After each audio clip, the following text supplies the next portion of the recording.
All right.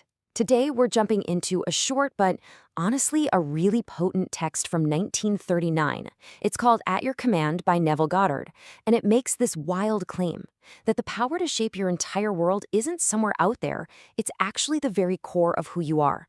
So let's get right into it. The whole text really is built around one central, really provocative question. It's a question that makes you rethink everything you thought you knew about how reality works. I mean, just let that sink in for a second. Can a person, just through an act of their own consciousness, literally command something into existence? Well, the author doesn't leave you hanging.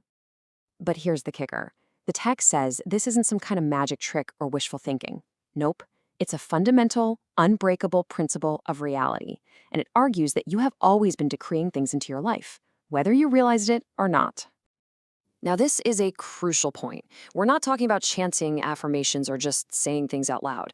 According to this source, you are constantly, 24/7, decreeing whatever you are conscious of being. So if you're conscious of being poor, well, you're decreeing poverty. If you're conscious of being successful, you're decreeing success.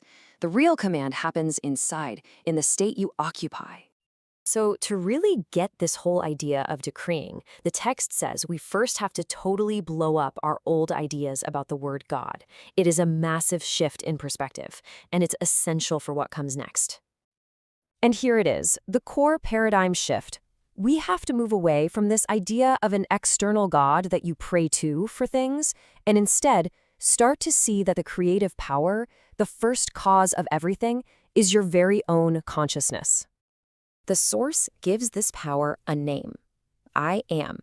It argues that ancient scriptures weren't actually talking about some being in the sky, but about this inner awareness.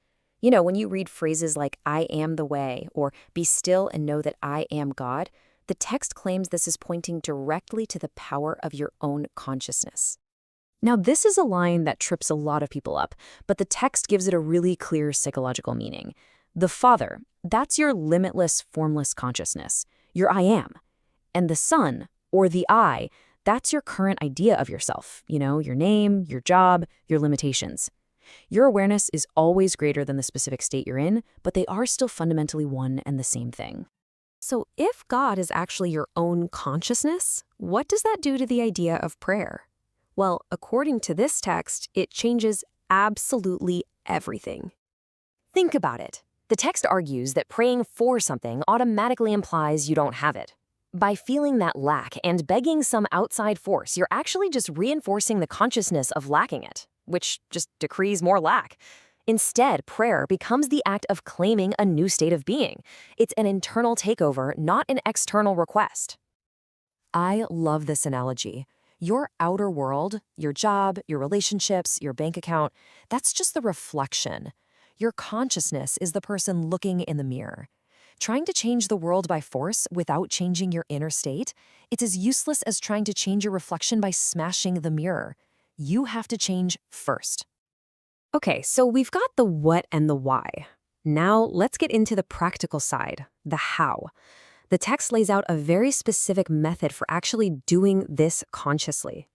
First, you detach. You stop giving your problem any of your attention, any of your energy.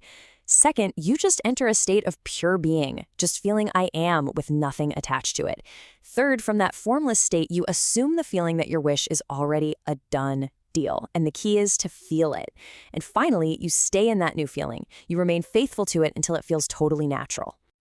And this is absolutely crucial. You don't wait for the outside world to change before you feel wealthy or healthy or loved. You go first. You achieve the consciousness, the feeling of it, and then the physical world is forced to catch up. The proof always comes after the belief, never before. And that brings us to the final and maybe the most mind-bending takeaway from the whole text. It's the ultimate conclusion, and it puts an incredible amount of responsibility right on our own shoulders. This is such a great way to think about attention. Your consciousness is the main vine. The different conditions of your life, good and bad, they're the branches growing from it. And your attention, that's the sap, the lifeblood. Wherever you put your attention, that's the branch you feed and keep alive. Want a problem to go away?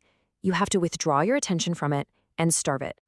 According to this author, there is only one cause for everything that happens in your life. Not two, not a mix of things, just one.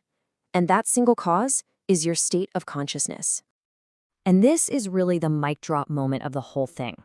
Everything you see, everything you experience, every single person you meet, every circumstance, it is all a direct, physical projection of what's going on inside you. There are no accidents. And so the text leaves us with this.